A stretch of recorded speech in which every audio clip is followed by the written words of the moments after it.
All right, I'd like to welcome you to today's lesson. This is session 4 of this unit 4, Leadership and Management.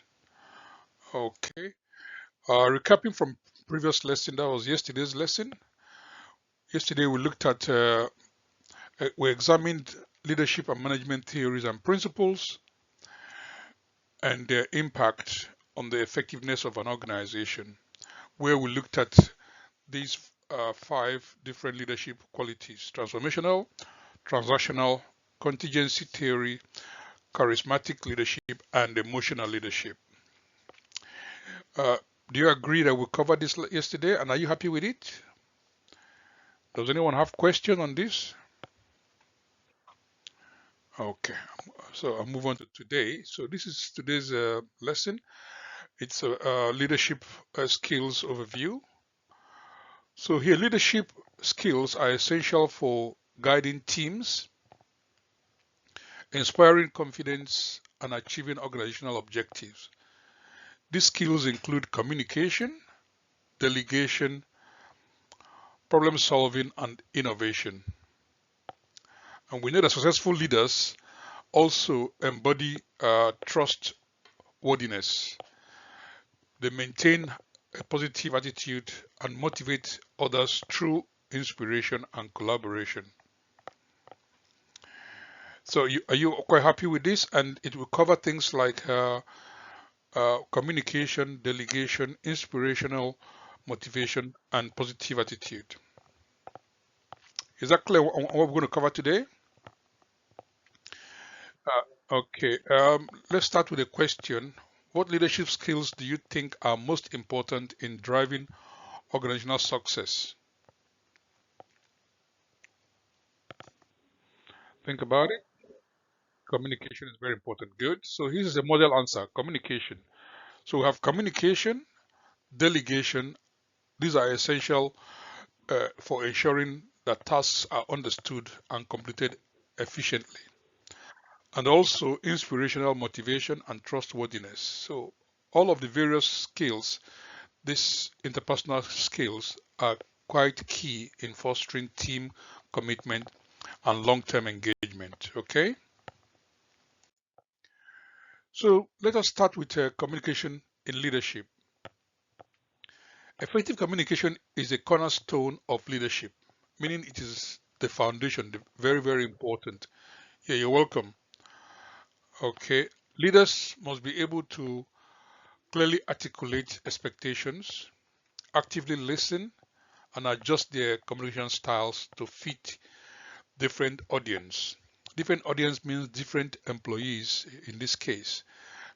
Every employee, come differently, even though they're all the same.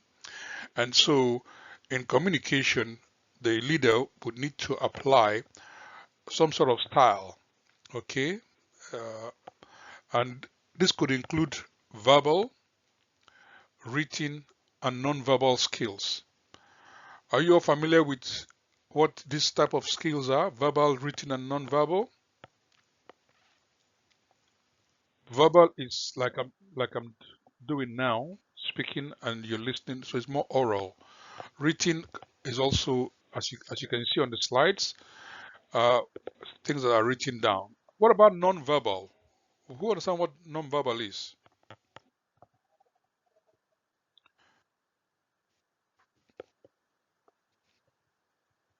That's yeah, that's very true. Yep, that's quite correct. Yep. So gestures, hand gestures, facial expression, tone of voice, all these are examples. So they convey some sort of meaning, okay, or some sort of communication. So, for example, a leader conducting a meeting should not only present a clear message, but also encourage feedback, ensuring all voices are heard. So it's about giving a fair playing field where all members of the team feel valued and are heard, and so and also allow feedback. Okay, ask questions and allow answers. Okay, that way. All right. Quiz. Why is adjusting communication styles important for effective leadership?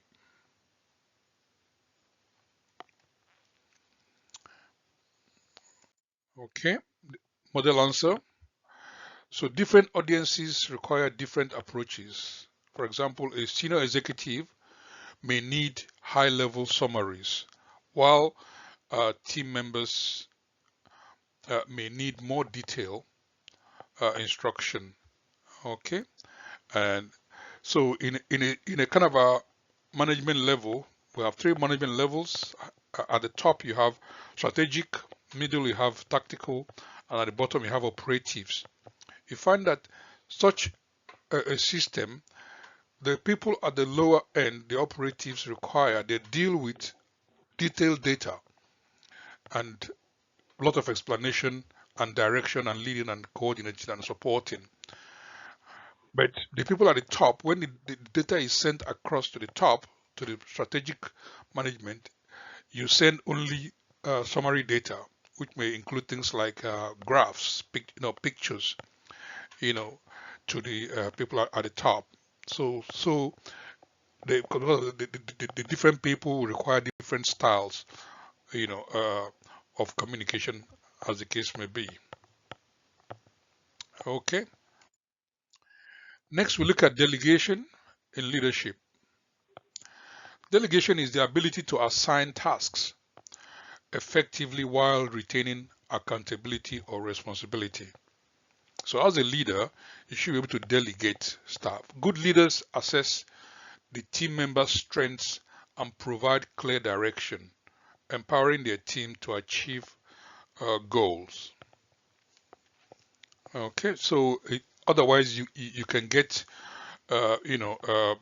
burdened with a lot of work and tasks. So it's about assigning, delegating tasks, giving out tasks to different person depending on their experience. Okay.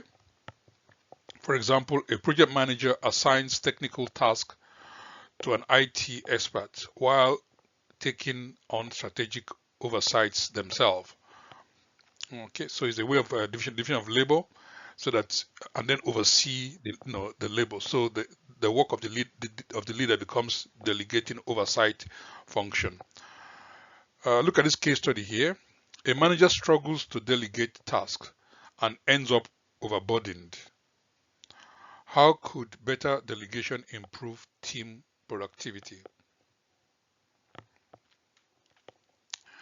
Right. So it's a case study, has various answers. So basically, the team leader would need to have a way of making sure that the task is broken down into parts, and some parts given out to the team to to carry out, rather than he or she uh, you know performing or carrying out all the tasks. You break down the task and delegate it to the team depending on their strengths.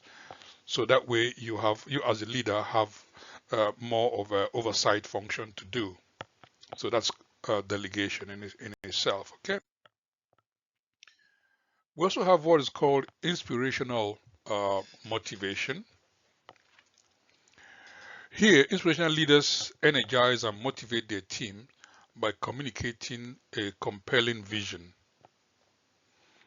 They express optimism and foster team spirit, creating a shared sense of purpose by trying to galvanize and motivate the team into a compelling, using compelling vision, so they can see the direction that he or she is taking the staff to, and also the organizational goals or requirements. So inspiring teams, motivating them, using all tools available to them and their experiences to show a vision. Okay. For example, can, yeah, go on. Yeah, go on.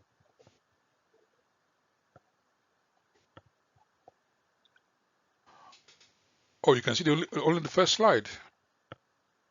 Hold on, hold on. Right, so here you can find a model answer for the question. Leaders can inspire commitment by communicating a compelling vision, providing recognition for good work, setting achievable yet challenging goals, and creating a sense of belonging with the team. So next we look at trustworthiness in leadership. Trust is foundational to leadership. Leaders build trust by demonstrating integrity, ethical behavior, and transparency. Consistently following through on commitment enhances trust among team members. Okay. For example, a leader who maintains transparency during tough decisions such as budget cuts build trust and loyalty within the team. Now, quiz question: what actions can a leader take to build trust among team members? Think about it. You can write your answer on the chat. Okay. So model answer, participative leadership. Okay. Here we have creative thinking and innovative problem solving. Great leaders think creatively to develop new solutions and foster innovation. They encourage collaboration, ask probing questions, and explore issues from multiple angles to find innovative solutions. For example, a leader facing declining sales implement brainstorming sessions to generate creative marketing strategies. Okay, sometimes referred to as a mind shower. Look at this case study here. A tech firm's sales are dropping. How could the leader use creative problem solving to find solutions? Again, think about this. Take 2 minutes or three to answer the questions and put them in the chat.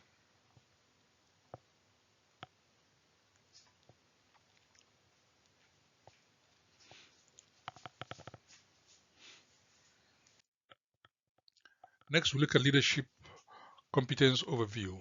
Competence in leadership involves the ability to give and receive feedback, take responsibility, manage cultural sensitivity and diversity, and develop a global outlook. So competent leaders are also agile, resilient, adapting quickly to changing situations.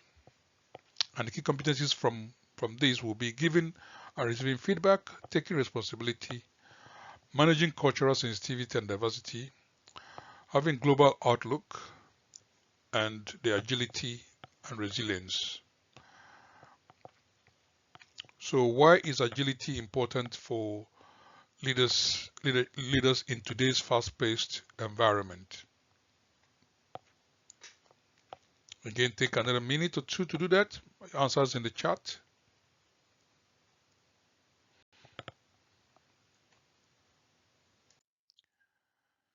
Possible answer: agility allows leaders to quickly adapt to changing market conditions, to technological advancement, or unexpected challenges, ensuring the organization remains competitive and responsive.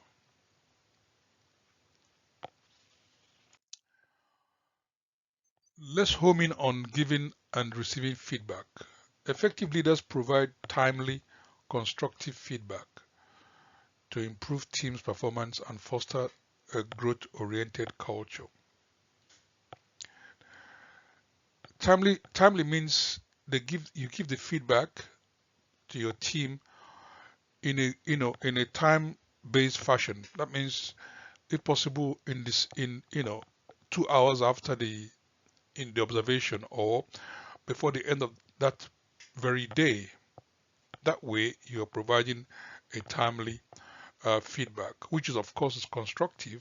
So you apply what is referred to as maybe sandwich feedback, where you praise, criticize, and praise, and so it is received, with in good faith. Effective leaders also seek feedback for themselves to find out about their own improvement, creating a feedback loop that drives continuous learning. So we're all learning, whether you're a leader or you're a team member or an employee, we're constantly learning. So the leader would also be open to asking questions and trying to find out how they are doing so they can also improve. So we have what's referred to as a continuous learning. For example, a team leader holds monthly feedback sessions to discuss performance and provide developmental advice. The cycle could also be weekly, daily, uh, fortnightly, depending on the circumstances, depending on the task at hand and the requirement of that task. Why is it important for leaders to seek feedback from their own team? Again, like we said before, in order to apply affiliative leadership. That means affiliative here, which we talked about the previous lesson. Affiliative leadership qualities is where you would praise any improvement you see. Encouragements, support are given when the team are not performing so as expected. Rather than criticizing them, you encourage them to improve. And those that are doing well, you also stretch them by giving them more targets. So that way you're applying what we can also refer to as differentiation in applying, your leadership in your performance at work. Is that clear enough on that? Okay, here we look at, let's quantify what we have learned so far. We have skills, hard skills for management and soft skills for leadership. Now, management and leadership requires different skill set. So hard skills focus on technical aspects such as process optimization, budgeting, data analysis, while soft skills center on interpersonal abilities, which are sometimes referred to as humanistic or employability skills, like communication, motivation, uh, and emotional intelligence. Categorizing them, as you can see, hard skills of management, they treat employees as like commodities, emphasizing processes that they must follow, tasks that they must complete, and how it should be done, they're controlled. For example, a production manager focuses on optimizing workflow and ensuring processes are followed. But in applying soft skill of leadership, which focuses on empowering employees to innovate and engage with their work.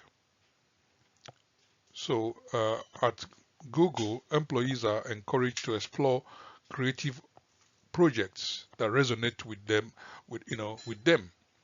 driving innovation. So allowing employees to think for themselves, to provide solutions to project requirements in their own, their own style.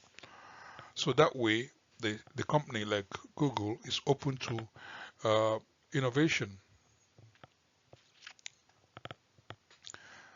Now, question: how do soft skills of leadership differ from hard skills of management? Again, the answer is within the slide, but I'll let you take 2 minutes. Place your answer on the chat.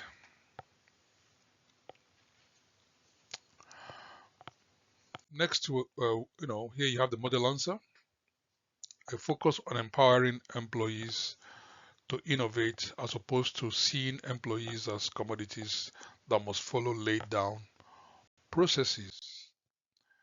The images you see here are other approaches to leadership.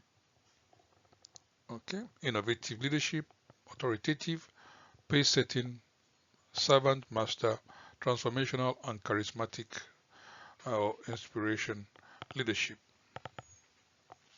We already covered this in the last lesson. So, here, like I said before, most of these qualities and leadership styles, they interrelate. And so, uh, with experience, you can apply them at will. A good leader or competent leader can apply them at will. We also covered the last lesson, situational leadership by Halsey and Blanche. So here we're going to look at them in a slightly different direction. Situational leadership involves adapting leadership style based on the readiness and need of the team members. Here, Paul and Ken identified 4 leadership styles, which they call directing, coaching, supporting, and delegating. And as you can see, these skill styles, directing is used for workers who lack experience, who are inexperienced. They require high direction and low support.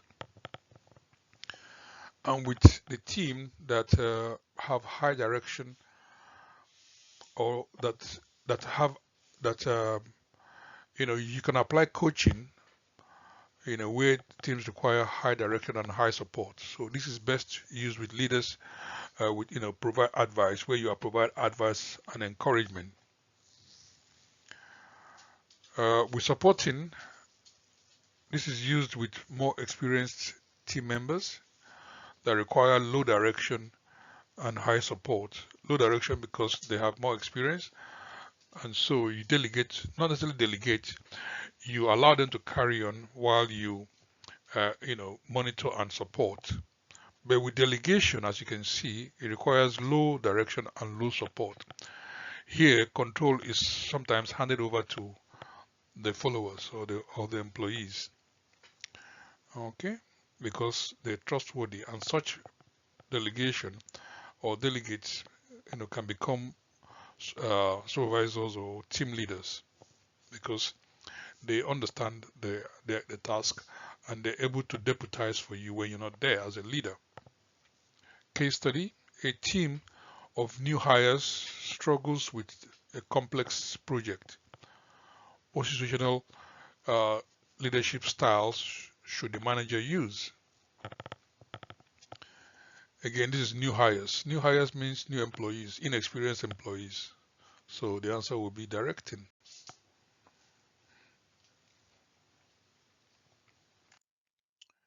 And here you have a graph to represent this. So it's a graph of supportive behavior against directive behavior. So as you can see, the curve starts from bottom left, going up all the way, and then come back down again. So where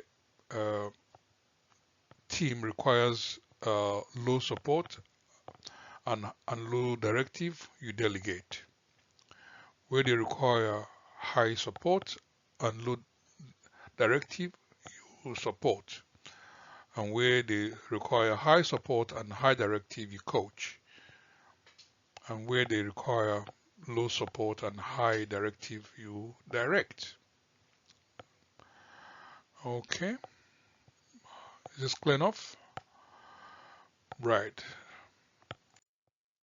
We go into transformational leadership. We also covered this in the last lesson, but here I will fine tune and reiterate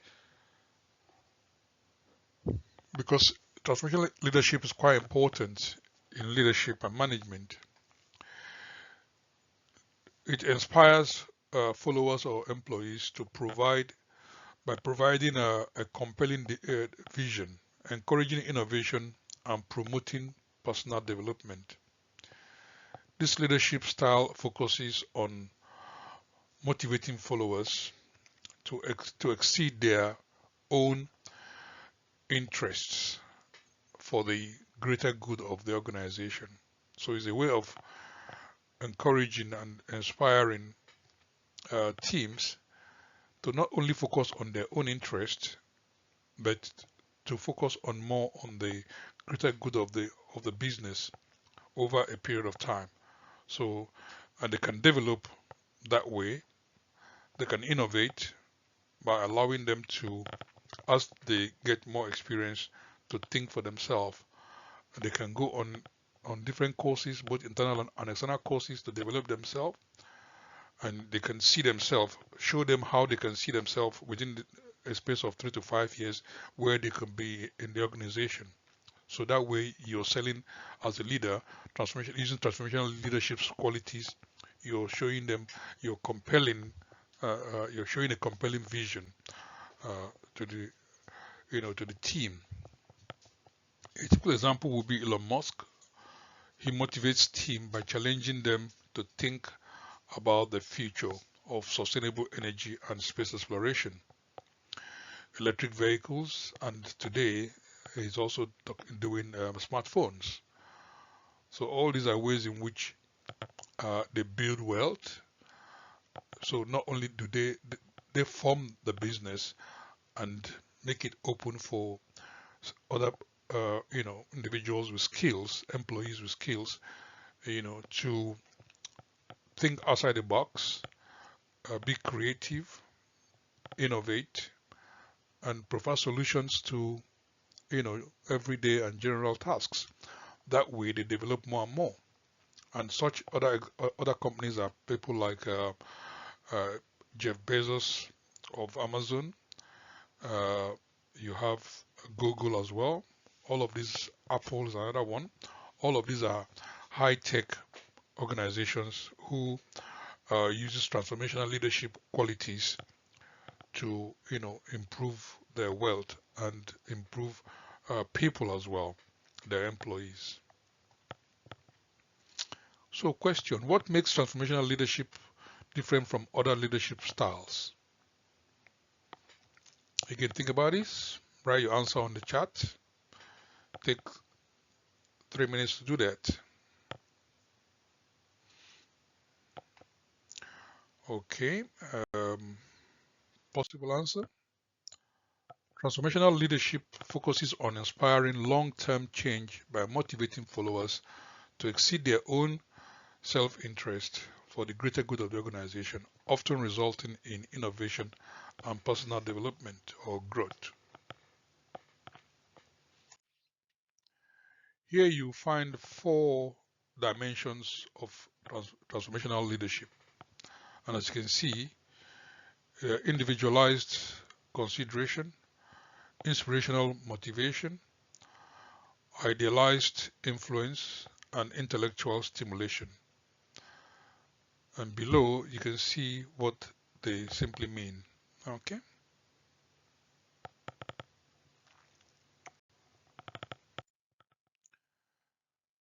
Again, looking at inspirational leadership, the, the leadership, innovational, inspirational leadership. I'll start again.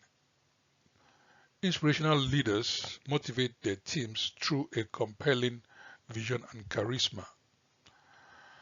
They are highly communicative, trustworthy, emotionally intelligent, and lead by examples, driving followers or employees to commit to their shared vision. And the features, as you can see, are visionary leadership, charisma, building trust, and applying emotional intelligence. Okay. Case study, a non-profit leader uses their charismatic personality to inspire employees to raise record-breaking donation. How did they use inspirational leadership to achieve this? So think about this case study. Again, provide your answers in the chat, or you can send me on the email. Okay. Next, we look at a carry on that inspirational leaders also demonstrate resilience, adaptability, and the ability to lead by examples. They use various techniques by inspiring teams, including recognition, reward, and personal development opportunities. So leading by example, they hold, they, because they have high standards of behavior and values. By resilience, they show persistence in the face of challenges, inspiring team to do the same. Adaptability, they're open to change, and they're flexible in their approach to leadership. And motivation and inspiration. So inspirational leaders also use recognition and reward to inspire their team to achieve organizational goal. Recognition could mean, a simple thank you or well done to a team member can inspire the team, make them feel valued and recognized. By rewards can also mean, for example, um, recognizing the birthdays of a team member and buying a card where everybody signs the card, or sometimes offering gifts on the birthday. This also makes employees feel valued and having a sense of belonging. And by so doing, the organization can achieve their goals because everybody feel valued. So these are ways of inspiring teams, you know, whilst leading at the same time. Question: how can emotional intelligence enhance a leader's ability to connect with and inspire their team? Another question I'd like you to look at: emotional intelligence. As a leader, applying emotional intelligence would mean looking at, because every team member, everybody have some sort of emotions, and sometimes they bring it to work. And so, as a leader, you know all your team members and their differentiation, their personalities and differences.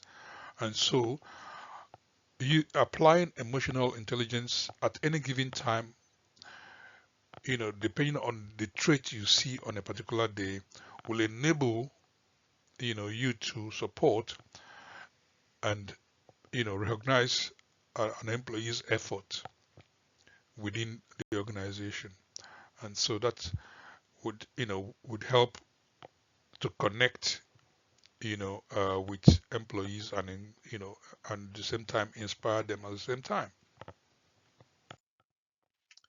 So to conclude, we say that leadership skills such as communication, delegation, and creative problem solving are essential for guiding teams towards organizational success. And understanding the difference between hard and soft skills, as well as adopting the right leadership approach, allows leaders to adapt to various situations and inspire their team effectively. Do you agree that we have covered all of this in this lesson? Yes, thank you very much. So to close up, we have another quiz.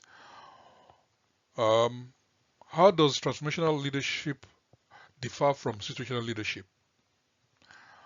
Again, I'd like you to look at this question, uh, write your answer in the chat. Okay, or send it by email, or you can use it as homework. While you're doing that, I will also call the register. So listen up for your name in a minute.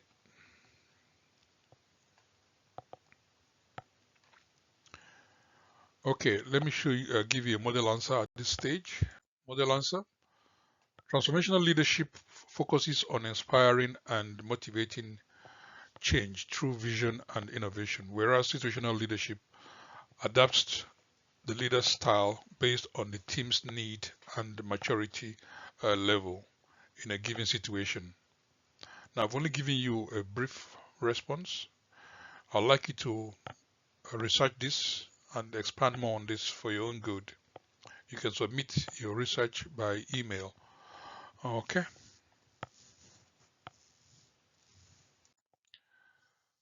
Final quizzes. Um, which leadership skills involve assigning tasks to others while maintaining overall responsibility? A, B, C, or D? Yes, that's correct. B. Yeah, delegation. What about this? True or false? Inspirational leaders focus on their own goal more than the team's goal. Yes, false. Correct. And finally, what leadership style involves high direction and low support and is typically used with inexperienced team members? Yeah, that's correct. Directing. Yeah, yeah. So this is the model answer. Directing. Okay. Well done for this. So these are your references. Again, by all means, if you have not already purchased any of these books, research them. The lecture only kind of highlights what you need to know in leadership and management. You need to also research and read wide. Okay, cover some questions to also support your assignments. So your assignments will be based on these references. Okay. Thank you for your participation. I'm happy to answer your questions if you have any. Yes. Okay. All right. So there we go. If you want to reach me, you can find me here. And so I'll say bye for now. Thank you for attendance. Bye.